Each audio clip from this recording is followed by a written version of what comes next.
We all dream of building a fortune, but keeping it, now that's a whole different ballgame. In this explainer, we're going to dig into why so many family fortunes just vanish and what it really takes to make that wealth last for generations. Okay, let's kick things off with the number that's, well, it's pretty shocking. 90%. That's the percentage of family-run businesses that don't even make it to the third generation. Just think about that for a second. All that hard work, all that success, poof, gone in just a couple of generations.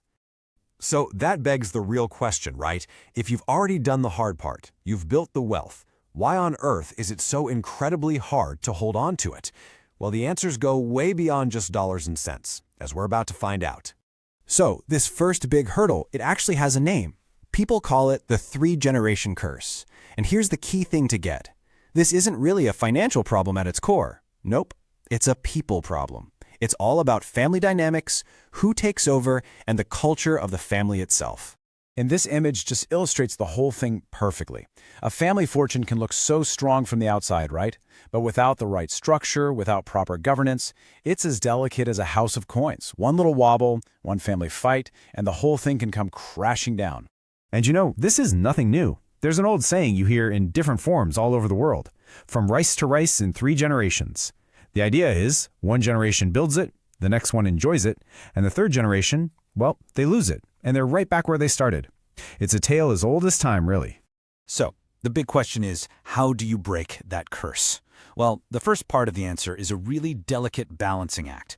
You have to learn to treat the family and the business as 2 separate things, but at the same time, they're completely intertwined, kind of like the 2 strands of DNA that make up a living thing. Yeah, and what's so cool about this diagram is how it visualizes that connection. You see stuff on the business side like managing talent and sustaining growth, all the hard numbers stuff, but it's literally woven together with the family side. Things like culture, responsibility, and planning for the next generation. You just can't pull them apart. And this is where you run into a huge paradox. On one hand, you have a family-first mindset which focuses on relationships and harmony, but that can lead to bad business decisions, like, hiring your unqualified nephew. On the other hand, a business-first approach can crush family relationships. The families that actually succeed, they find a way to make both work. So the solution isn't just to hope for the best. It's to build a formal framework. The really successful families don't leave this stuff to chance.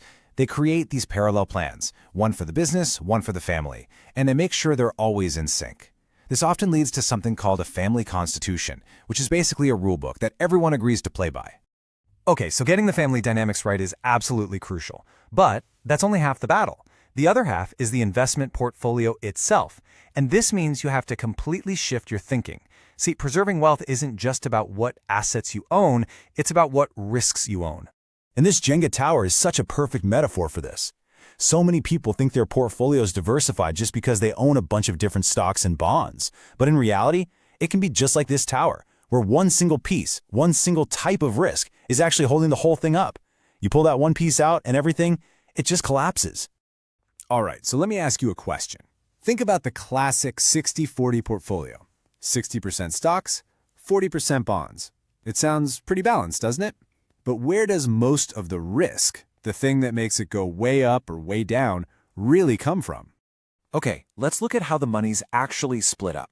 That top line, the traditional allocation, you see the 60% in stocks, the rest mostly in bonds. Looks fine on the surface. Now look below that at the risk parity allocation. Totally different, right? Only 15% in equities. But this is just where the dollars are. The real story, the mind-blowing part, is where the risk is. And boom, here it is. This is the aha moment. Look at that. In that traditional portfolio, a crazy 90% of your risk is coming from one place, equities. It's not balanced at all. But that risk parity portfolio, the risk is actually balanced across the different economic drivers. That is what real diversification looks like. So here's the big takeaway. Risk parity is a strategy that just flips the whole model on its head. Instead of deciding where to put your dollars, you decide how to spread out your risk equally. What this does is it creates a much tougher, more robust portfolio that's built to weather all kinds of economic storms, whether it's high growth, inflation, or anything else. All right, so we've talked about the family, and we've talked about the portfolio. But there's a third critical piece of the puzzle, the team you build around you. You see, preserving wealth isn't a solo sport. It requires a whole team of advisors who are actually working together, not in their own little silos. This image of the knotted ropes is just perfect. Think about it. When your commercial banker, your investment advisor, and your private wealth manager are all pulling in the same direction, all tied together, that creates a foundation for your family's finances that is so much stronger. So what does this partnership actually mean for you, the client? Well, it boils down to 3 key things. First, you get advice that looks at your entire financial picture, not just one piece of it. Second, as your life changes, maybe your business explodes, your team can bring in the right experts seamlessly. And third, you get access to the best financial products out there, not just whatever your one advisor happens to be selling that day. And for this to work, it all comes down to a culture of trust. And you can actually see it in how they operate. It means your advisors are meeting all the time to talk about your family's goals. It means their bonuses are structured to reward teamwork, not just individual sales. It's all about breaking down those walls between different departments to give you one unified strategy. And that really brings us to the whole picture. See, keeping a fortune isn't about just one thing. It's like a 3-legged stool. You got to manage the people, the family dynamics. You got to manage the portfolio by truly diversifying your risk. And you need the partnerships, a team of advisors all working in perfect sync. So we'll leave you with this thought.